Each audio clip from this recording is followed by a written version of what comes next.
Spotless Podcast, where cleanliness is always next to podliness. Now, here are your hosts, Hannah Brooks Olson and Andrew Walsh. There's cloud cover in Portland, which there hasn't been for a little while, which meant I was hoping to get outside and do some yard cleanup because my apple trees have been making a mess. But the problem is I finally have the weather that's right to do yard cleanup. I don't have the desire to do it. Get up and go. Yeah, so we're going to see if that mood actually strikes me today or not. Yeah, I've been kind of low energy lately as well. Luckily, I think what's happening to me is I've got some really big projects I need to tackle, like huge projects in the yard, like the huge hedge trimming, which is a huge ordeal each year. But I don't want to do those, and I didn't want to do those last week during the hottest week of the year. Right. So I've been feeling like, well, I should do something, but all I can do is small little tasks around the house. So the floors are very well vacuumed. Right. The sinks are pretty clean. My bathroom's very tidy. I've been doing ice. Oh, I've got ice. I've been making ice balls for weeks, spending the evenings just making ice, filling bags full of my special ice spheres that I make. I was thinking of you the other day because I was making ice treats for the dogs for when it was very hot. Where I will freeze water with a little bit of peanut butter, and then some of their or some of Lola's she has bone broth powder. Basically, it has collagen in it. So I'll mix all of that together, maybe an overripe banana if I have it, and then I'll freeze it in her rubber toys. And so that way she has a popsicle to work on for a while. It takes her some time. But I had this whole assembly line of silicone ice trays, and I was like, oh, this is very Andrew of me. Yes, it is. Congratulations on that, by the way. Thank you. It's something everybody aspires to. Now, here's the deal. I said, and I'm not trying to steal the ball here, but I have a lot I need to talk to you about today. I told you before the show, you've never caught me in a more spotless moment. I've had to stop all of the stuff I'd usually talk about on Spotless. I had to stop doing that stuff so I could come do the show with you, and then I need to return to those projects because I don't even know where to begin. I thought I had a very clear top story that was going to take over the entire show today, until I left my driveway today and I saw that somebody put a toilet in our front yard and the tree lawn right in front of our fence. And lately on this show, we have been talking so much. Just recently we've been talking about free piles. What do you put out on the curb with the expectation of people taking it? What do you take from those piles if you happen to be walking by? What's the etiquette around there? We talked about, you thought your partner was giving away toilet seats. It turns out they were just some sort of drum mechanism. What were they again? Drum rings or something? Drum heads, yeah. They were drum heads. And then someone finally took the chair that no one would take.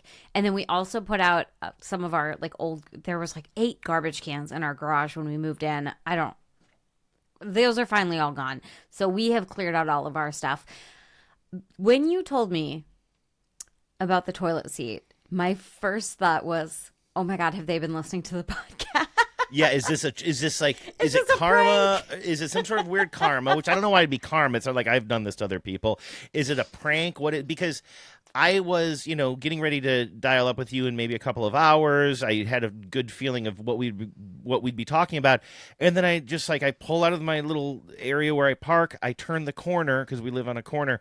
And there, sitting in front of our goddamn fence, is a goddamn toilet. Just sitting there, just hey, sit down. Take me. I'm free. A whole toilet. Or just poop right here. Whole toilet. And I swear we talked about this when we were talking about free piles because you used to live by where my friend Phyllis lives, and Phyllis was filling me in a couple of years ago about some toilet that was just dumped in, not the tree lawn, but sort of the median outside of her house. No, we had a corner toilet for it was on the tree lawn, yeah. It was on the parking strip, next to her house. But I think you weren't allowed to park on that side of the street. It was directly out because my front window of my apartment overlooked where her house was. And that toilet was there.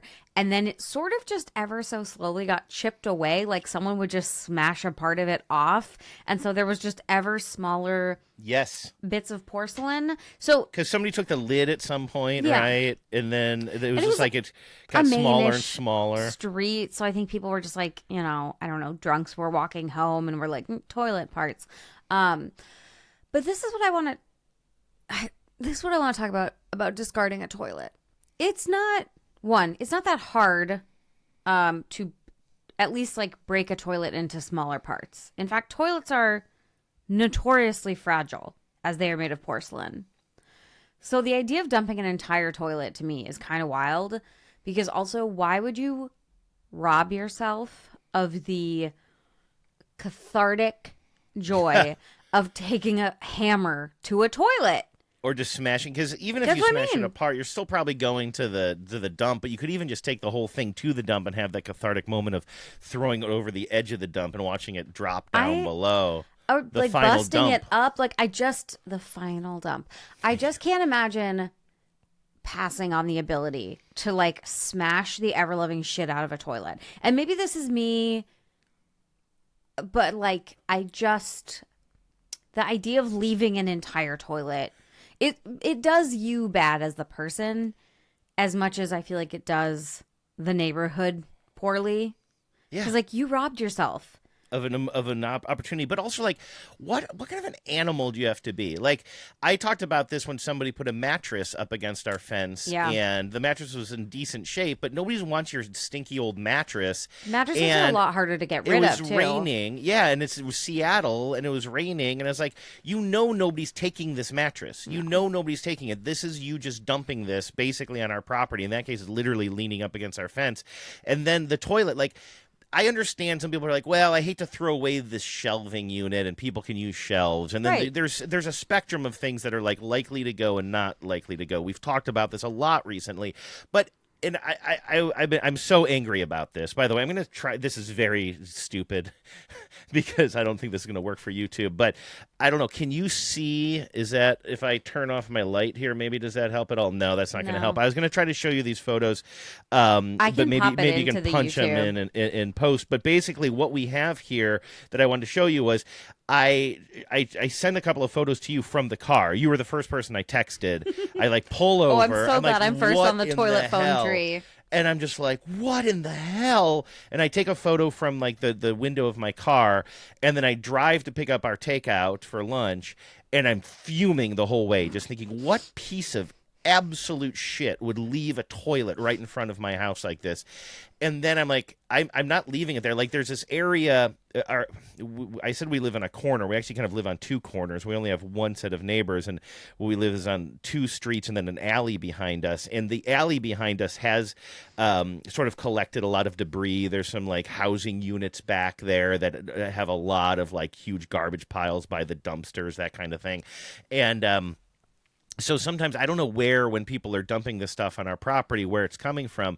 But with that mattress thing, I think I told you, I kind of grabbed it and I threw it off of our fence, kind of on the other side of the alley, and then used the Find It Fix It app, which is something in Seattle, so that people will come and clean it up when you have something like this. And I got home and I'm like, Genevieve, somebody dumped a toilet in our front yard. And she's like, well, Find It Fix It. I'm like, no, I'm going to go drag it across the alley, then I'll find it, fix it. She's like, let it go. I'm like, no, I'm not going to come home every day and wait and see if somebody else is taking this toilet. Now, it doesn't look any better. Now it's like literally just across this alleyway, still like basically right next to my house, but at least not like kind of on our property.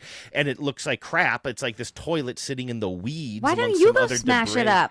Go smash it. And do what with it? I'm not. I don't then know. still have Take to the it to little dump. pieces and throw them in the trash. Like throw them in a dumpster. We have a very small trash Yeah, this is the container, hard like, thing. and I don't think you can throw construction debris. So- I kind of got dinged on that before, but all of that to say, so what I wanted to show you in the photos was I took these initial photos on my way out to say, like, look at this freaking thing in front of my house, but then I took a couple of other photos for the Find It Fix It app, and what I realized later is it's a little bit wet here. Like you said, it's been raining, and I moved the toilet across the alleyway before sending it to Find It, Fix It. And so now in the photos, you can see this clear line where I've dragged the son of a bitch from my property. Wait. And so anybody's going to see this toilet literally has a path. I didn't realize I was doing until I looked at the photos later. It's like an arrow pointing to my house. Everybody's going to think it's my damn toilet. How much does a toilet weigh? It's not super heavy, but if it was my own, if this was my project, I would have sort of picked it up. I've had to do this before because I had to replace some O-rings under the toilet in my bathroom, and so I picked it up very carefully, but kind of like picked it up like a baby, sort of, like a big baby. Or if you had a big dog, you know how sometimes people have big dogs, but they're still scaredy cats. Yeah. You got to pick them up. You pick it up like that. But I want to feel like getting up close and personal to this toilet, so I just grabbed it, and I also didn't want neighbors seeing me. Like, it's a pretty busy area, and I just didn't want anybody's eyes on me in the act of dragging this thing, because then it makes me look like I'm the dumper. Well, right, you run the risk, dumper. the little dumper, the big grumper, the little dumper. The big grumper. Yeah. I mean, you run the risk of, there's that David Sedaris story about like the clogged toilet and like how he goes in after somebody else clogged the toilet at like a party or like an Easter brunch or something, and he's like, how am I going to convince everyone that I didn't do that? Like, I refuse to take the blame for this. And I feel like that's the thing, is like, you just don't want to be the last person seen with it. But also, like, a toilet, unlike a mattress, because mattresses are hard to get rid of. We've talked about dump fees, like, this is the thing. Toilets, like, you can drop off a toilet at the restore, or like, a toilet is not, because the toilet itself. So you think that there actually is reuse potential here? Because that's what I was going to say. It's like, I think so. Did somebody really put this outside my house thinking, oh, good, somebody is going to need a toilet and take a toilet? Like, what is the possibility of somebody being like, oh, that looks like a good toilet sitting outside that guy's house. So I'm going to take it home. I think that's why you have to take it somewhere where somebody might be like, oh, I'm, refinishing a house and the toilet is crack, like, like a house flipper might buy a secondhand toilet. And like the actual porcelain part of it. Yeah, exactly. Like, the actual porcelain part of a toilet is not that hard to clean. It's not like a mattress where you've been like, you can't get a mattress all the way clean, right? And so, at least with a toilet, I feel like you could take it somewhere to dispose of it. But clearly, whoever left this here doesn't care. That's the whole. And so, you go ahead. Under what conditions do you only have a toilet to dispose of? This is my other question. That's a good point. Somebody got a new toilet. Yeah, if that toilet isn't broken, why did you replace it? And if you did replace it because you're doing a, remodel, then where's the sink and the mirror? Yeah. Well, don't you have construction garbage anyway, right? Because we've had a bunch of construction happening around the corner from us. People have been infilling a lot in Portland, which is great. Like, people are subdividing their lots. If they have a really big yard, they can like build a whole second house on it. But it means there's like a decent amount of construction.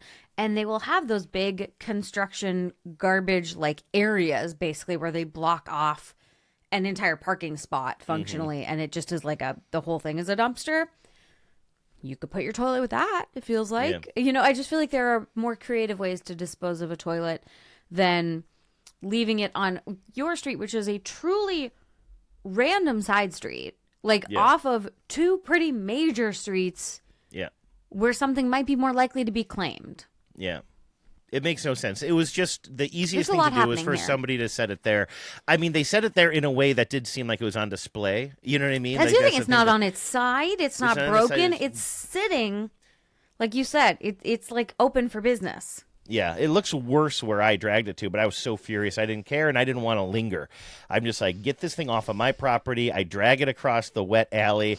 I kind of dump it in these weeds here. It's still sitting, like, kind of standing up. And I immediately did do the right thing, which is I, filed a claim. I've got the email from the city saying we've received this. On the way home, I literally passed some city workers who were using those clipper things to those little snatcher things to, like, clean up litter, and I saw their truck, and I'm like, I'm pretty sure these are the Find It, Fix It people.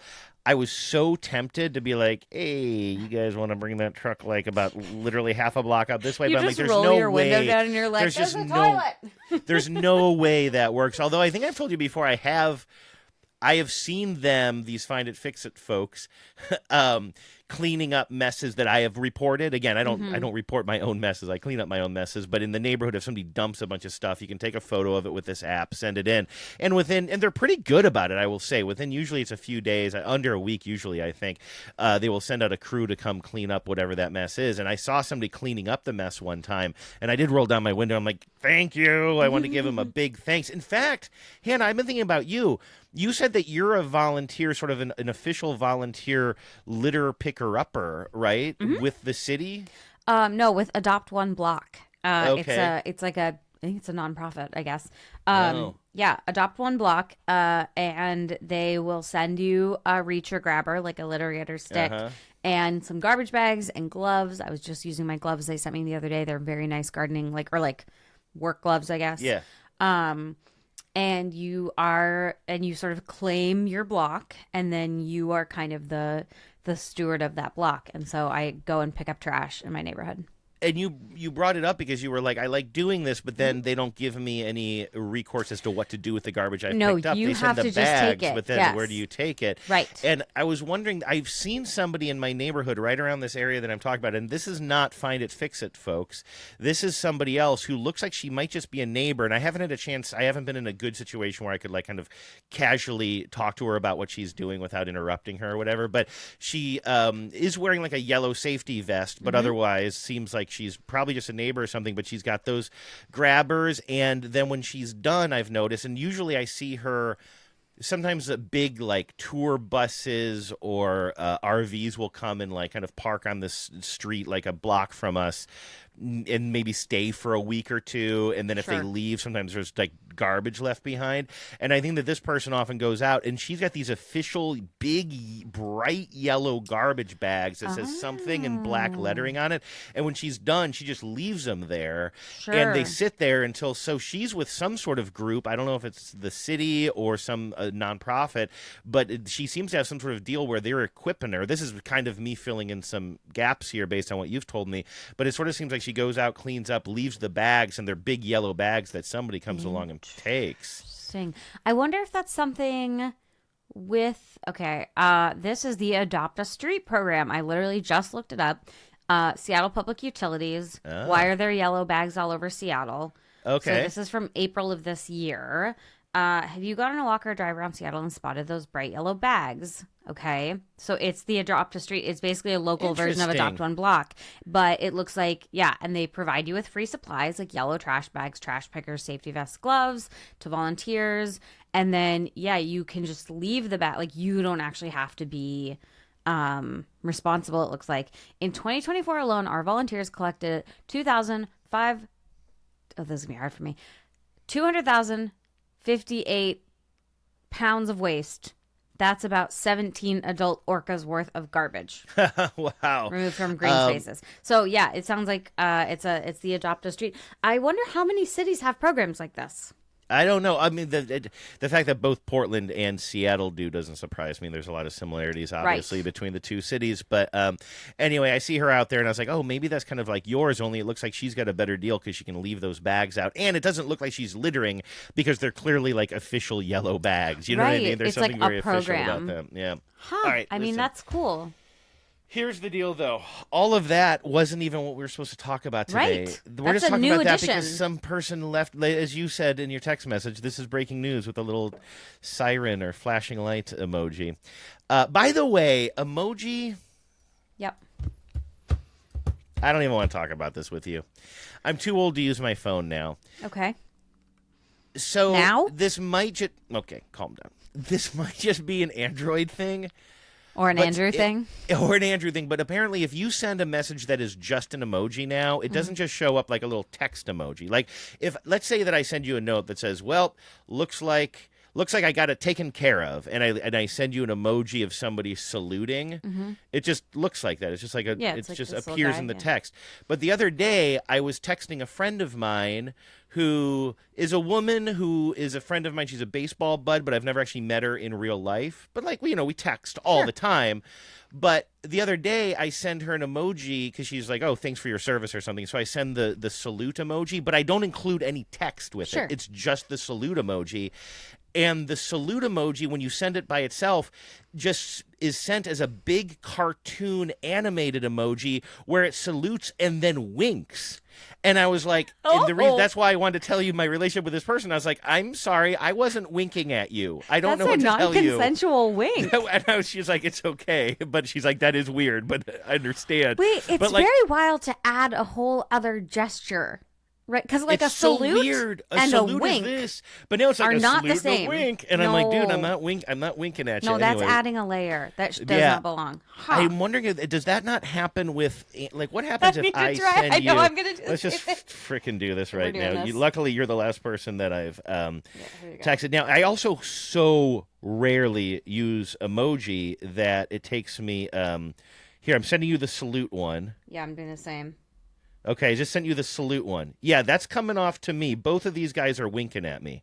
No, it's is that just, winking at? No, it's just the little salute guys. Oh, see, maybe this is just some dumb Android thing. I turned down the. Can you see that they're winking there? Oh, they're not actively winking at this. Oh, wait, yep, there it is. Yeah. Okay, see? but again, anyway. a wink and a salute is not the same message. That's what I'm saying. Thank you for having my back on that. Also, I did just throw, as somebody who is a proud Android user and doesn't understand why Apple people are so snobby about it, I guess I did just throw my brethren under the bus. I've never accidentally winked at someone with an emoji. Yeah, so it is true.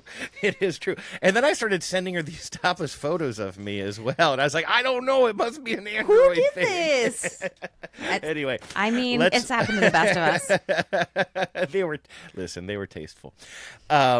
Listen, the real top story of my life, Hannah, if you don't mind me blathering on here a little bit more, because this is a real thing I'm dealing with.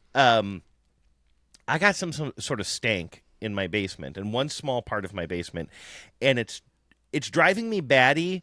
And it's one of those things where we've talked about this on the show before. You get used to smells, and I think I'm extra sensitive to smell. I think we've talked about this. I might be on a medication that makes me extra sensitive to smell as sort of a byproduct. I might be Spider-Man. I got bit by a radioactive spider, and now I smell really well for some reason. But I know that what a terrible superpower, by the way. Can we just pause and say, what a shitty superpower it would be. You got bit by like a bloodhound, a radioactive bloodhound. And now you can just like smell you're just a super sniffer. Like everything. Yeah. Terrible superpower. So I kind of don't know where to begin with this, and I appreciate your grace as I sort of clunk my way through this story, because I kind of don't know where to begin or where to end with this. And frankly, I don't have an ending because I'm in the midst of You're in the smell. De-stinkening project right now that I'll tell you about. I got some products that I want to show you that are part of my new arsenal. I'm going to employ them immediately after the show. But here's how it started. So you know that we have a cat who's very, very sick right now. We're getting ready to probably say goodbye to her in the next couple of weeks. And it's a little bit tough because she's still getting around. She's still, like, jumping down from the chair to say hello to us or, like, looking for food. She's not, like... It doesn't feel right to euthanize her yet. Right. But she also has some really major face cancer, and her one eye is totally squeezed shut, and she's tongue is sticking out a lot, and she's having a lot of difficulty eating, but she's still hungry, and she is still eating. So it's a very, very tough time for us to sort of navigate this. But for those people who love animals a lot and have a lot of opinions on this, I want you to know that we're caring for her very, very much and very deeply. So don't worry about that. It's such a personal decision too. Yeah, there is very little that feels like the amount of responsibility you feel when you're caring for an animal, and you know that it's like their final days or weeks, and you're just every day like, is this the day? Is tomorrow the day? Like, exactly. you better let me know.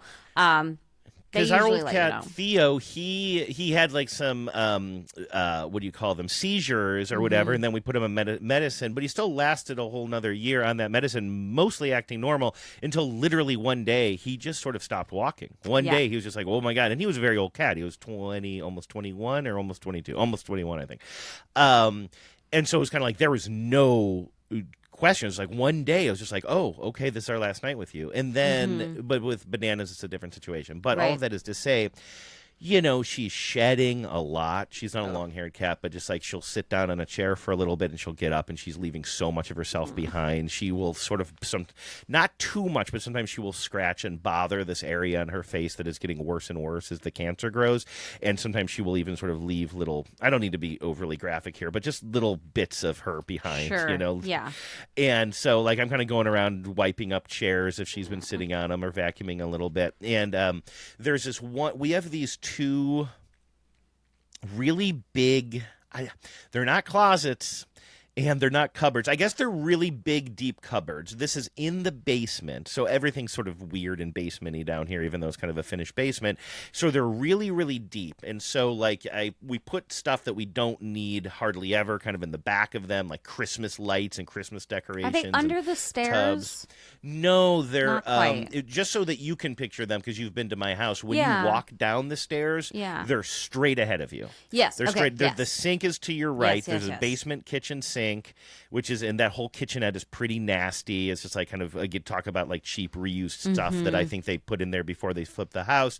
Some really bad cabinetry that is getting swollen with dampness. Like we need to just like, that is a project that at some point we're going to put a few thousand more than that probably into and just like it's really going to hell. It's my least favorite part of the house, but it's also useful and I'm lucky to, have a house, but eventually we'll take care of it. It's hard too though, because it's also where both you and Genevieve work. And so like to even take the time to fix up that space, you're both going to be kind of like evicted from your office space for a little while, which sort is an of. challenge. I would take it. I mean, it's almost more of a like, where do we begin? Because we have so many other home projects that like we need new flooring down here and all this stuff. But anyway, eventually, but this whole kitchenette area does come to play in the story. So Bananas, during all of this, Professor Bananas, the cat who's really sick, she also doesn't smell so great, right? Sure. And also because we're trying to just kind of, she shows signs of hunger, and so we're trying to figure out what she wants to eat, but she's being very fickle because she cannot eat very well at all. She can barely keep food in her mouth, but she still wants her old cans of wet food sometimes, so we'll give her a little bit of that, and then she'll gnaw on it, and she gets some down. She actually eats a lot of it, but then she's kind of done with it and will walk away. And then we have these other mousses that we give her that should be easier to eat, but sometimes she doesn't want that, so it sits out longer, and a lot of churros, and it's just kind of like we're in this mode right now. Stinkier than cat food. Exactly. Wet cat food, nothing. Like the idea of like spilling a churro somewhere. Yes. It's pretty gross, especially if it's fish flavored. Now, luckily, our cats don't love fish flavored stuff, so we kind of avoid that as much as possible. But some of those churros have fish flavor in them. So, and you're kind of honing in on what I'm talking about here. So, usually, when both of our cats were healthy, they were both little food monsters. And so we never had food laying around. Like, they would both gobble it up right away before the other one could get to it, sort of. But now that Bananas isn't finishing her food, Bingo, the other cat, doesn't feel as much urgency, I think. Also, maybe with the hot weather, maybe with maturity, he's just changing a little bit. So they're both a little bit more like free roaming right now, and we kind of have wet food up here. And it's kind of constant. Like, she's confused. She doesn't know if she wants to eat upstairs or downstairs sometimes. So all of this is just kind of chaotic, and we just have little dishes and bowls. And you know me, I'm keeping them pretty damn clean, but for the most part, we have to leave some food out every now and then. And I'm wondering if that's you have a little dish of wet meat somewhere in your home at all times, right? Exactly. Like not at all times, but a lot of the time. And so, and I know what that smells like. And also during normal times, here's just another little fact that goes into this, is our basement sink downstairs does not, sorry about, if you're driving and listening right now and you hear a siren, it is don't pull over. Not you. It is it's on the me. recording. Yeah. Maybe they're coming to get the toilet. It's emergency. Our downstairs sink is a real kitchen sink, and it's not even in bad shape. It's like one of those stainless steel sinks, but it doesn't have any kind of disposal or anything. It's just got a trap down there. But when we clean out like Bingo's, we feed him down here usually. If we feed him a can of wet food, you rinse out the can and a little bit ends up in that trap, right? Or you're washing his bowl later and some of that gets in the trap. But I think some of that also, like that trap gets really gross after a while. There aren't windows down here. The trap, sometimes I take it apart. You would literally puke. Sometimes I take it apart and I clean. We have one of those like double rubber stopper, because we don't have a garbage disposal. And we have one of those like double rubber stoppers where like it comes apart so you can clean it. Oh, yeah. It's so nasty, so right? gross. And it's like, it's weird how gross it's the like. It becomes a slime. Yes, a I was black just gonna say slime. it Yes. makes its own gravy. Like it's so. I'm so glad that you're here with me on this because it's really embarrassing. Like it's No, it's a real thing. and I can like there's some things that like Keith and I do cleaning differently. Like we just have there's different things I hate to do, different things he hates to do. Clearly, cleaning the trap in the sink is one of his boundaries because like he'll do the dishes at night and like start the machine or whatever, and then I come out in the morning. There's nothing in the sink, but the trap still has like last night in it, and I'm always like, oh, guess this is my job to. Yeah, And you have to like. You carry it over to the garbage. It's flip dripping it out. water. Yeah, you like get a little napkin, flip it out, like, and then you have shake to it, hit it on the side of the garbage can. And then Dunk. take it apart and then scrub it. And it's there has to be a better way. There has to be a better way, and maybe that's yes. the garbage disposal. I don't know. And Here's the problem. anyways, I always forget too. I could put it in the dishwasher, but I just always forget because the syncing up of like. I guess when you're running the dishwasher, you maybe do that at the same time, but like it just never happens that way. Yeah. And I never want to not have it. What I should do is just buy a second one. yes, you should. That's what I should do. Let's just be your inspiration, in fact. Yeah, because if I just had a second one could always be in the dishwasher or being cleaned. Maybe that's why I should just buy a second one. She's writing it down, folks. So jot that now down. this is the one in our basement, keep in mind, which is not our main sink for doing dishes, or it's not where the dishwasher is or anything. So it's really easy to sort of overlook. We don't use it all that often. So every now and then I'm like, oh God, this thing is so nasty, and maybe I'll take it upstairs to clean it so that it can go. But I also wonder like how much of that crud though is getting down into the drain as well. Sometimes I have to take a paper towel and wipe out the inside of the drain because that's starting to accumulate some stuff. And I'm thinking that, and so with all of this wet food stuff that's going on, and I'm finally getting to like what I've been dealing with the past couple of days is I came downstairs the other day. I was working from home. I think this was yesterday, although I might have started to have a spidey sense about it before that. And this little downstairs basement sink, kitchenette, and cupboard area that I'm describing just smelled. It just smelled rank. And I opened up the closet. Now, Bananas had climbed. She sometimes goes into one of these deep closets when she's feeling ill, and now she started returning there again. So that's another sign that it's maybe she's wrapping up her time with us. So we're like, yeah, go up there if it makes you comfortable or whatever. But I came, and we kind of keep, she crawls up there. The door is mostly closed behind her. But I opened it up, and I was like, oh, my God, is that the smell? Is it coming from her sickness, from her everything that's going on with her? Well, and cats, don't they get not as good about cleaning themselves too when they're unwell? Yeah. I know that's a thing. She's definitely a little stinky, but I couldn't believe how bad the smell was from her just hanging out in there for, I don't know, 3 or maybe even 4 hours. But then I'm like, no, this is it. I can't explain the smell. It was just like this funky smell that smelled like old cat food or muskiness or something. I just couldn't figure out what it was. At first, I think even before I thought it was her in her little cupboard, or her big cupboard, I should say, I thought it was the sink. So I tried to clean out the sink as much as possible. But then I open it up, and I open up the cupboard, and I smell her, and I'm like, oh, God. As soon as she leaves out of there, I didn't want to disturb her. Right. But when she gets out of there later on tonight, I'm going to take everything out. And again, it's like storage. It's all of our suitcases in there. It's some bins of stuff. It's just all kinds of stuff. Do your suitcases smell bad? Luckily, the suitcases has the are funk mostly gotten on hard. anything? Okay. Okay. Yeah, I don't think so. So, but I also think at this point, I'm like, I'll bet you she got sick or something back there, and we didn't know about it.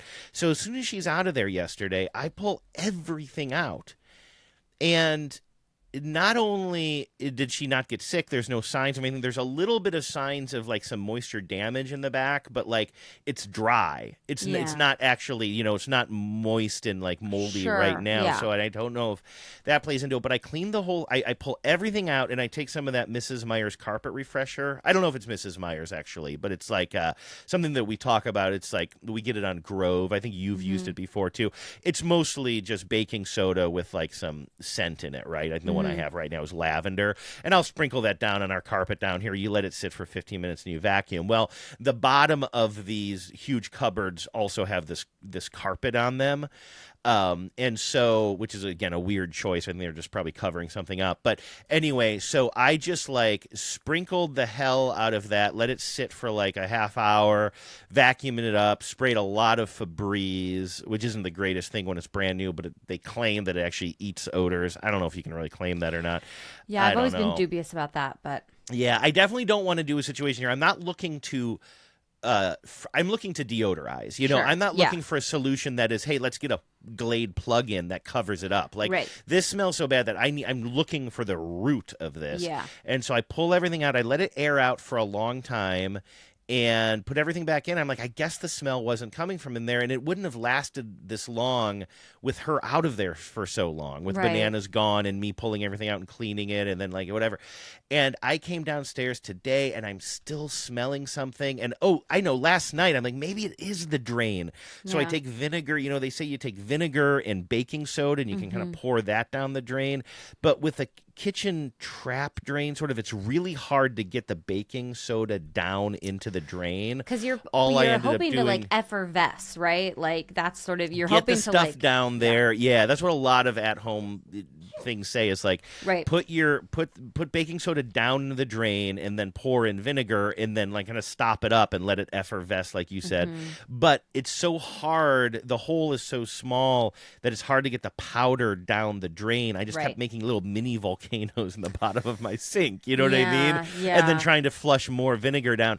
I do think the drain is a little bit better today, but I still smelled a little bit of it. And the story does not end yet, because then I asked Vives, I'm like, Vives, do you smell that? She is not as clued in on this as I am. And also, once I smell it, it gets really in my head. Right. And she's like, now that you say it, I smell a little bit I in was this going to ask area. if this was something she also had experienced or not, because like you She said, said- like medication can impact like what you're smelling, Yeah. right? Yeah. She said she didn't notice it. She wouldn't have noticed it if I hadn't said anything, but she did say, yes, something smells funny. So then I'm like, is there any chance? So these cupboards that I'm talking about that Bananas goes into, we don't have to open them all that often. Maybe once a day we grab a can of cat food out of there. But then there's another exact same set right next to it. There's a big hole in the wall with these cheap cupboard doors on it. And that one I'm go into all the time because it's mostly storage in the back, but up front I have all the supplies I need for my volunteer gig. I Okay. keep tons of packs of mayonnaise and mustard, and those are the only real foodstuffs, but to-go bags, dishes that we serve in. I just keep all this stuff in there. And so I'm in there quite a bit, sort of organizing, refilling for the next week's serve, all that kind of stuff. And I was like, is there any chance the smell is coming from in there right now? And I open up that, and now that smells super strong, musty. And it doesn't smell as much like the food that I thought I was smelling before. It just smells super musty. And people's like, yeah, I definitely smell that. That thing is musty. And as we speak right now, I am in the midst of pulling. I've already pulled everything out of there, and I'm like, maybe I'll find a dead animal. Maybe I'll find truly. Maybe I'll find water seepage in the back. Maybe I'll Yeah. find something that I don't want to deal with, but will at least explain this. At least But you'll I- like bring it to light, right? Like that's, Exactly. yeah. But I pull everything out of there, and there is an upshot to this, by the way, that I'll tell you later as a Okay. coda. But I pull everything out of there, and there's nothing. It's not damp at all. Again, up against the back wall, it looks like at one point there might have been some water seepage, but it doesn't seem to be an issue right now. I did stick my nose into one corner of the closet, and I'm like, is it coming from in there? I'm still not totally convinced that it might not be coming from inside the walls. Well, you guys had a basement flood too, so this is the right. Didn't your basement like flood last year? That was a year and a half ago, though, and this is definitely new. It's and new, it okay. kind of different area. I mean, Okay. actually, no, not a different area. So that is, I mean, it could just take a long time. But we have a dehumidifier down here Right. now that runs almost 24/7. Not in that part, but So it should be drying out if there wasn't, because that's the main Yeah. thing. Is like I think because we've had this before where you just sort of smell dampness, and it's like, is this just because we own a home in the Pacific Northwest? Like, is Yeah. there water intrusion somewhere? You kind of go looking. Keith it doesn't is- smell mildewy. Yeah, okay. Just for what it's worth, it doesn't have that what we call sometimes that sharp, sour smell. You Yeah, say yeah. it's not that. It doesn't smell like a bath towel that didn't dry out Okay. enough. You know what I mean? Yeah, It's yeah. more. That's what's bothering me. It's more of a sickly sweet smell, sort of, Like almost rot, like or like a little bit more like rot. decay. That's Yeah. why it kind of felt like, well, we have all this cat food that we're leaving out. Yeah. But then something occurred to me, like we are having our first rainy 2 days in a really long time, and it might just be that I'm not used to some dampness because it's been so arid here, so dry and so hot, that maybe whatever I'm smelling it might just be. This is what's frustrating about all of this. It might be a combination of everything. Yeah. Like the guy with the big mustache says in the Miller Lite commercial, it is both. It is both. This is my favorite performance in a TV commercial in the past 5 years. I love it so much. But so anyway, I still don't have a total answer, but I've pulled everything out. So the closet that Banana sometimes sleeps in is reconstituted and reconstructed. I vacuumed up all of the carpet deodorizer I put in there yesterday. And she hasn't gone back in there, and that one smells okay. Today, I emptied out everything out of this other one with all my pop-up stuff and the storage. And the upshot of that is I've been able – it turns out some of the storage containers back there were not – the use of space in them was not good.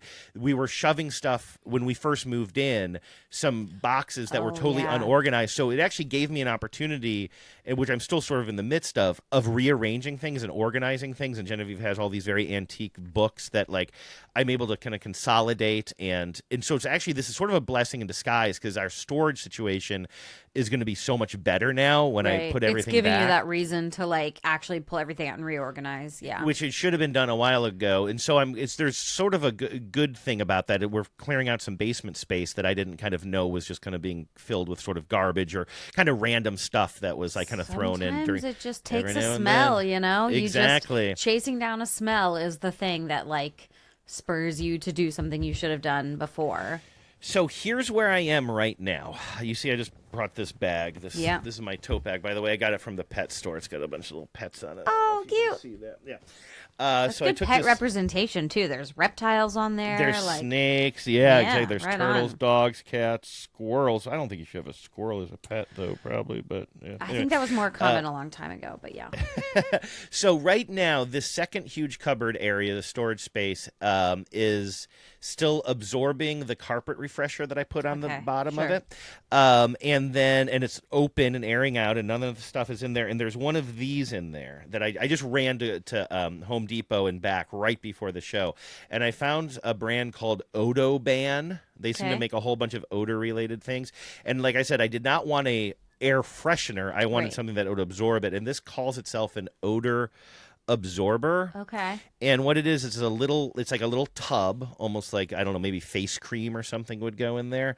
And what's in there, it looks at first like it's like going to be baking soda, but it's actually some sort of waxy material with a little and it does have a little scent to it. This one is like citrus smelling, but it's not overwhelming. The point of this is not to create a smell, but supposedly to absorb it. Well, and citrus oil can actually neutralize a smell too. Like citrus oil will neutralize a smell, just because of the enzymes. I'm not a fucking scientist, but like, I just know that like citrus oil can, it doesn't just mask a smell; it can actually like cover or like deodorize. But yeah, because I was gonna ask you like, what's your long-term plan? You know, we have like a stale cupboard or a stale coat closet in our house, and I rotate out like I have a little glass jar that I just have baking soda in, and I just rotate it out every now and then. It has a lid with holes in it. I just and so I have. That's what I was looking for, by the way. You can picture the classic Arm & Hammer baking soda box, the orange box that you can pour some out. But because they know that so many people just used to open those boxes and set them in the corner anyway, they make them now where you can set it on its side and peel this thing back, and it just has like a tissue paper there, some sort of very light fabric, and it just like, it doesn't, you don't have to worry about spillage or anything. And so I was looking for those. I couldn't find them, but I found this waxy Odoban eliminate odors thing. So I bought 2 of them, and I think I'm going to leave. One is in there right now, and I'm going to leave it in there and hope it absorbs. I did find these small Arm & Hammer odor busters with a Z. They're little plastic balls with holes. Apparently you can throw them in I don't know, can you throw this in your laundry? Or no, you're just supposed to put it maybe in your laundry room or for like gear or But it's like closets. doing the same basic thing, right? Where they're just like little plastic balls with probably something, because again, I want something to absorb the smell, right? Right. Yeah, because I think the DIY version, which is what I've done for basically my whole life is like, yeah, just having baking soda in a ramekin with a dishcloth over it or something. And I think, obviously the like Mr. Arm and Mr. Hammer have figured out that that's something you can market, and also like for the ease of it, so you don't have to be, MacGyvering yourself a deodorizing device. Exactly. I was surprised that I couldn't find the ones that the Arm & Hammer ones. I'm sorry, I meant Army Hammer ones. This is not. This is Army Hammer brand. I don't know if you knew he got into this. It's related, isn't it? The same. After his troubles. Isn't it literally the same family? It's the same family, right? Like that is actually. Wait, is Army Hammer related to the hammer of Arm & Hammer? I thought so, but I might be wrong about this. I didn't even think that Arm & Hammer were names. Honestly, no. There was a guy named Armand Hammer. That is a thing. But it's Arm and Hammer. No, though. I know, but I think and so that's related. But actually, that would be two different guys, right? One guy named Arm and one guy named Hammer. Well, let's see. We're doing this live. Mm-hmm. Yeah.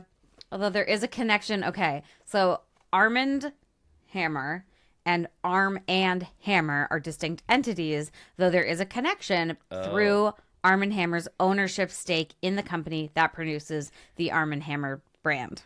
Really? But he wasn't one of the founders. Arm and Hammer is not the hammer of Arm and Hammer? But this is so confusing. He did acquire a significant amount of stock. Anyway, this is I guess so weird. This is and then we have related, but and then we have Army Hammer, the problematic to say the least actor, right? Yeah, cannibal. Okay. Yeah. So here's the thing that I'm most excited about here. Other than organizing that whole closet, which has been really helpful. I'm talking about the Green Gobbler.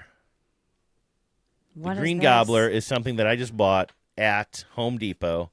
Okay. It is disposal and drain refresh. It is an enzyme enhanced formula. That's what I was looking for. I needed enzymes because if this doesn't go away, my next thing is I just take apart the P-trap and I look at what's in my pipes. But I kind of don't want to do that. It's kind of even though it's the kind of quick release kind, it's more of a pain in the ass putting it back together than I feel like getting gross. into. You got a mess potential there. Like you really don't know what you're going to find. Yeah, although I did open them up not all that long ago because I thought I had a slow drain, and it was not that bad in there at all. I think they might have replaced them before I got in there. So it was one of those things where I was expecting such a gunky mess that was going to like change the flow of water that I was disappointed that it wasn't. Yeah, it was you like kind of wanted too clean last time. Yeah, that's fair. But I am excited to try this. Let's see here. It says enzyme enhanced formula guaranteed to gobble stink. Can you guarantee to gobble? Guaranteed to gobble. What if it only nibbles? Come on. Drains. Yes, exactly. And it says that this is why I can't wait to go to bed tonight because. It's going to be Christmas morning for you. You pour a half a cup of this into the sink or drain and leave it overnight. Then flush with hot tap water in the morning. Repeat every 2 weeks for best results. Well, I'm willing. They say there's about 6.5 cups in here. I guess that'd be 3 cups. Yeah. So I'm going to just use this every night until I'm confident that my drain smells okay. I was going to ask about like something like because I have to use drain cleaner fairly regularly in the tub where I shower and I bathe the dog because like there's just a lot of hair happening there. So that is like a drain cleaner product that, eats away at the hair and like the gunk and stuff. Like that's a product that exists. I don't know that I've ever specifically gone looking for one that handles the smell and the food part of it. So that's interesting to me. Yeah, I have like they sold these little things called like I want to say the brand was like Plink or something really fun like that. They're little beads that you put down in the garbage disposal and you like let them. They have very specific instructions. I remember it said, "Get your water flowing out of the tap so that it's just about the size of a number 2 pencil." And I'm always like trying to get it to be just like a number 2 pencil. And then you like let the garbage disposal run for like a full 60 seconds, then you plink one of the plinks down in there, and then you let it like kind of really chew it up for another and it's like kind of a citrus scent. I don't know though if that has any kinds of actual enzyme cleaning or if it's just more of a kind of a fresh smelling little refresher every now and then because I'm excited. So I have some of those upstairs. They wouldn't do me any good in the downstairs sink where I don't have a disposal anyway. Right, yeah. So I'm really looking forward to seeing if this Green Gobbler actually gobbles because that could be a huge game changer. Because Genevieve's having people over here in a week now, and I'm really worried about how bad it smells. Well, especially because I like at your house, like if you're having a party, people are going to be hanging out probably downstairs, like playing Yeah. darts. And so it's not like you can be like, no, don't go in the basement. Yeah. Like the basement is one of your hangout areas of your home. Yeah. So and it's that, yeah. luckily it's definitely like localized to that one specific small area where the sink and these two cupboards are at the bottom of the stairs. But still, like, I just don't want that smell. But like, I'm just sort of like, I think that maybe it is part of the food thing. Maybe things did just get musty. I do think maybe the rain and moisture that we haven't had in a long time might be just adding to maybe the heaviness of the air. And I'd like to remind you and everybody that Genevieve says she wouldn't have even really noticed it if I hadn't pointed it out. So I got to remember that at a certain point, once you get it in your head, I'm just going around the house like sticking my nose in corners. Like I can't tell you how many times I've sniffed my drain today. Oh, and there's nothing worse too than when you're trying Real to hunt. salt burn action. When you're trying to hunt down, timely. I appreciate the timeliness of this. But when you're trying to like hunt down a smell too, and you're just walking around like, Yes. like it's not a specific science, right? Like there's no. You're at the whims of so many things, and so you do really just end up feeling crazy because you're walking around like I feel crazy. just breathing deeply. And like hoping to find the source, but also a little bit hoping you don't get too close to it because of the smell. Yeah. Yeah, I was really worried at one point. I was like sticking my nose in this one little crack in this sort of like cupboard area, the storage area where you can kind of see into the walls. I'm like, I'm literally like putting my nose into the wall like that and being like, is there an animal? Is there an animal in my wall? Because that was one of the long kind of storylines we had on this show when we first started, right? People calling in to tell like just horror stories about like just like losing their mind in the middle of the night and taking a hammer to a wall. Yes. There's that hammer again, just to like try to like figure out like what is something going on in there. But I am trying to remind myself that I think I'm extra sensitive to scent these days. Sure. And so, if Genevieve, I think that maybe she's on the other end, maybe she's slightly desensitized. Maybe I'm oversensitized. But I got to remember that maybe most people coming in aren't going to be like, ew, what is that smell in this part of your basement? Yeah, I was going to ask, do you have someone close by you that you could bring in as like a neutral third party and just be like, hey, can you walk in here and see if you smell anything? I know. You're usually my go-to on that, but you're far away, and also you say that you don't have good smelling. I don't. I'm not the chops. guy for that. I have notoriously dulled sense of smell. Yeah, people just don't want. It needs to be somebody who doesn't care for you too much because people like, don't want to hire be someone. rude. People are always like, no, it's fine. Oh, no, you're fine. People don't want to say Yes. your house stinks, but you're like, no, I Right. have you over here for this actual purpose. But anyway, hopefully we'll have a pretty big update on all of that next time we talk. And I got to say, it did feel good to leave Home Depot with a bag full of solutions or a bag full of possible solutions. Yeah. You know what I mean? Great feeling when you're just walking out like, ooh, I got like I'm taking care of this issue. Yeah. Yeah, so we will see. Now, you had something on your mind as well. I'm checking my notes here. Oh, you finally met the stain that you couldn't destain? Yes. So we were talking before the show. This last week we've had a house guest. My brother's small dog is here, and I was going to pick him up and show him. I literally do not know where this dog so is in my cute. home. He is very cute, and His name is Humphrey. his name is Humphrey. He has not one single thought between his ears. Just not a single. Yes, he does. Pet me, pet me, pet me, pet me, pet me. Yes, and hang out. Let's be friends. He Yes, just wants to be friends. He is so opposite of Lola in this way, and he's obsessed with her. But he's a boy dog, so like marking is a thing he has done. Oh, inside? Inside on our rug, because of course dogs love to whiz on our living room rug. It might as well be a pee pad. Like with every foster, and like we've had so many different dogs come through our house. We've dogs have for people, and like this rug has just been through it. I've never had to battle a stain the way I did. Like I don't know what is in this dog's radioactive whiz, but like I was pulling out all the stops. I started with my regular, Where is it? It's just on the carpet somewhere or something? Yes. Is it an area rug or what is it? It's the area rug that's like it goes under our couch and our sort of TV area. Okay, and what color is it? It's white-ish. It's Oof, white adjacent. okay. And it's fuzzy. It's like Okay. very fuzzy. And we've had it forever. So it's been through some stuff. But this is the first time where the discoloration specifically was the issue. And all of my regular cleaners could not get this discoloration up and out.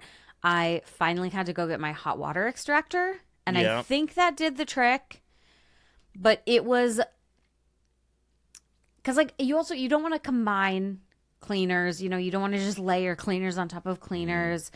And so it became a project yesterday where I would try something, you know, try it, like dab it, clean it, try and do the thing, wait a little while, see if I could still see the discoloration, come back at it again with something else, you know, and then try and also like maybe rinse it out a little bit. So I'm using the hot water extractor to like pull the liquid back out because I'm not trying to just that's soak. The thing. You'll ruin it.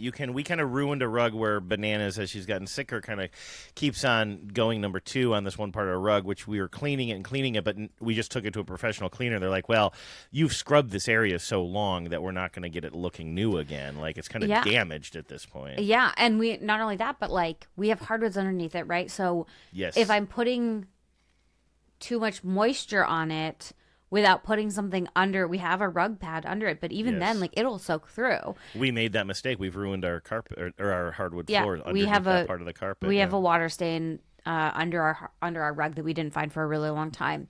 That was from a time where I used the hot water extractor and I thought I had like gotten enough of the water out. So now if I use the hot water extractor on the rug, I also come in with an additional arsenal of towels that I'm, you know, rotating through and making sure that we're protecting the hardwood too, because it's really easy to just not think about it.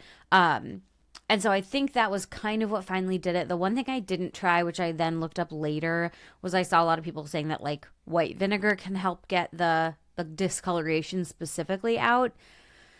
I'm going to have to go back and check it again today and see if I can still see a little bit of that discoloration. But it was easily one of my most challenging stains that I've never had a problem with like dog pee before. So again, I also don't know what they've been feeding this dog, but maybe he has a vitamin deficiency. I don't know. Well, let me ask you a question about dogs. This isn't about cleaning, but I'm just sort of, as you know, and I think we probably said on the show last time you were here, because you were here with Lola, like Vives and I are very dog curious as we look kind of maybe past Professor Banana. We're not looking past Professor Bananas, but as we're looking into the future and the inevitable, we are thinking, well, if we ever get a dog, now would be the time. We'll have one cat left who is pretty good with dogs, and I got a call coming. It says scam likely. Do you know who that is? Should I pick this up? Oh God, they won't stop calling me either. Mr. and Mrs. Really? Likely. Right. I'm so over it, dude. The first time I thought it was Blake Lively, and I was so excited. And you were like, hello? I don't even really know who that is, to be honest with you. Anyway, you were just hoping to talk to Ryan Reynolds. That's fine. Yes. Oh, yes. Now I know who. Yes. She really got into some arguments this last winter, didn't she? Yeah. Wasn't that a whole scandal? Yeah. Yeah. Anyway, my question for you is about dogs. Okay. Somebody was just telling me how I believe last weekend Genevieve and some folks had a kind of a weekend at our friend's kind of cabin on a lake somewhere, and they were talking about how this one dog is housebroken, but I don't know if they use that term. That's kind of my question, but he does mark still. Yeah. Like, if a dog has to go to the bathroom and has to go pee and is housebroken, it'll stand by the door and say, I'm ready to go out now, and you take it outside to pee. But marking is different. Marking is going around saying, this is mine, this is mine, this is mine. Yeah. Kind of like the United States. Uh-huh. And peeing just a little bit here and there. So is there a difference? Like, can you be technically housebroken, or can a dog be technically housebroken but still quote unquote mark? Oh, 100%. Yeah. For really? sure. See, that's a problem. Find that boy dogs do it more. You can, I didn't have any, and I had already sort of donated all of my from when we had our old ailing little boy dog. We had basically dog diapers that he would wear around the house. Yeah. And it's just like a little band that goes around their midsection. And I would have put one on Humphrey just because that way, like, he's doing it anyway, but it's getting caught. I do find that boy dogs do it more. I have an enzyme cleaner that's supposed to help reduce, like, the urge to do it. Yes. I don't know how much that's really helping. But some dogs just do. But it's something that usually goes away. Like, I think if we had him for several weeks, I don't think it would be a problem. It's just like he marked it all, and now he's like, this is all mine. Yeah, or just like they get so used to it that they don't feel Yeah. the need. I think a lot of marking, especially in a new environment, comes from like a lack of confidence, a lack of familiarity. Like he doesn't live here all the time, so I don't think he would do it. I don't think he does it. My brother was like, he doesn't do that at home, and I was like, yeah, that's not surprising. Some dogs just love to just pee a little wherever they. I don't. My dad's dog likes to just pee. Sometimes she just sneaks off and pees a little. They're very, even a dog that's very, very good about going outside will still sometimes have that response, and you kind of don't know when it's going to happen. But usually you can get ahead of it. But I think also too, this is why, and I will encourage you and Genevieve to highly consider fostering, because as we've had this little dog in our house, Keith has been, I found him just like talking to Lola the other day, just the two of them in one of the side rooms. And he was just like, Lola, you're so good. You're just like, you're so good. And she is really good. But like, you really don't know what you want in especially a dog, like a pet that is takes up so much room in your life, right? Until you have something to compare it to. And so I feel like having Humphrey here has really, I mean, I know that it has made Keith really respect a lot of the things Lola, like the ways that Lola fits with our life. Yeah. And so I think a lot of times if people just sort of adopt or buy a dog kind of sight unseen because they like the idea of it or they like the breed or it's cute, they might realize its behaviors are maybe not things that they want to put up with. And that it's really about what your threshold is. Here's my question about fostering. Now we're really off of the topic of the day, which is cleaning. But if you're fostering, though, it's your responsibility. So if you foster a dog and you're like, okay, this is a good dog, but not a good fit for us because the cat hates them or whatever, it's still your responsibility to foster that dog until you find a home for it. And so that's what scares me is I don't want to be fostering. Oh, really? No, if it's not a good I thought fit, you're a bad person if you take it back. I thought it's your job to find the home. No. It's because it's through an organization. The organization will try to find it another place. One of our fosters we got because a different woman was fostering this little dog, and he just could not. He had a really hard time being left alone. And at the time, like, I was working from home. So I was like, oh, okay. We watched him 1 or 2 days when she was, I don't know, she had something that was happening all day. So she just wasn't able to check in. There's a network. And so usually you can, it's either in a Facebook group or one of the rescues I work with has a Trello, like a task management platform you can log into. And it'll say, like, this foster dog, their people are going out of town for the weekend. Can anyone watch this dog just for the weekend and then bring it back to the long-term foster? Or this is not a good match. Do we have a better match in the system? You're not condemned by the community. I thought that people hate it if you foster a dog. You're like, oh, this didn't work, and you take it back. And they're like, no, your job is to. I don't know why I thought that. No. I mean, we had foster dogs that we had one that we only had for 2 days because I picked him up from the airport, but we couldn't keep him long term. So someone else came and got him from our house, and then she fostered him until he got adopted. And like some you just sort of have until, I think the longest we had any was maybe a month. But we also had one that we only had for like a week, and then we went out of town for a weekend. I brought her to one of the coordinators' houses for like weekend coverage, but she got adopted while we were out of town. And so like, wow. Yeah. So I dropped her off and that was it for us. So yeah, I think you can definitely decide. I think there's also such a desperation for fosters right now. Like you really can decide how much you want to be involved. Oh, really? Okay, well, that's good to know because I think we would like to do that too because we're interested in probably a slightly older dog anyway. We're thinking probably not a brand new puppy. I don't know. There's you couldn't pay pros me and cons to both. To have a puppy in my home. That's what a lot of people. That's what a lot of dog people who know dogs. That's what they're saying. We want a dog that maybe is already knows who he is. It's one thing if you have if you're fostering like little puppies, right? When they maybe are still with their mom or they're really freshly off being with their mom, they usually are in a contained area. You can't take a brand new puppy just around to go meet people. And, they're not even supposed to walk on grass for a while because they haven't had all their shots. And so like, if you have those, then you just have them in like a little pen or in an area of your house. They're not all over the place. But if you have like an 8-month-old, like one of the puppies we fostered she was 8 or 9 months, not house trained in really any capacity. But she was kind of big, and so she was like like that was a very intensive situation. Yeah. And so, yeah, if you have like little teeny little ones, you know, you just have them in like an X pen in your house or whatever, but so the mess is contained. But if you have, you know, I don't like that though. I don't want a pen with a mess. I don't even like having this. We had to have a second litter box put out for Bananas while she's sick, and I don't even like that. It's in this tiny room. If you adopt yourself like a 3-year-old dog, it already knows what to do, like exactly aces. And then it's just a matter of personality match, really. Like how much attention do they need? How much do they play? How much, you know. Yeah. All right. Well, listen, we should probably get out of here. We had some voicemails, but we're going to save them for next week because we went a little bit long. Mostly about cleaning stuff, though, for a change. Only a little bit of dog talk.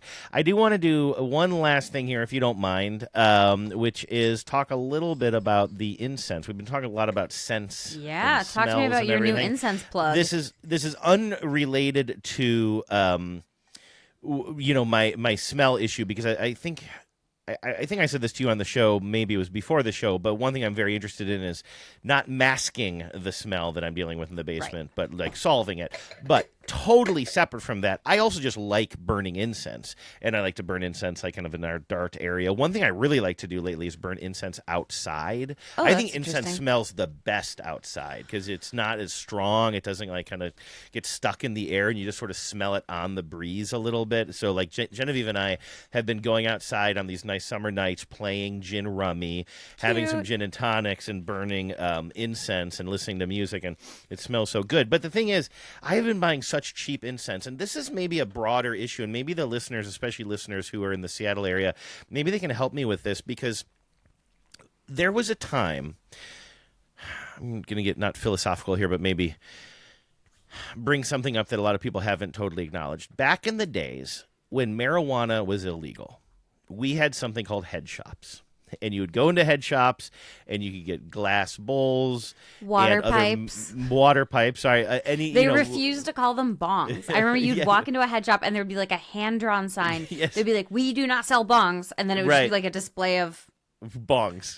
Right, exactly. Clearly, that's what they were. Yeah. The laws were so stupid, or at least maybe what people perceive the laws to be.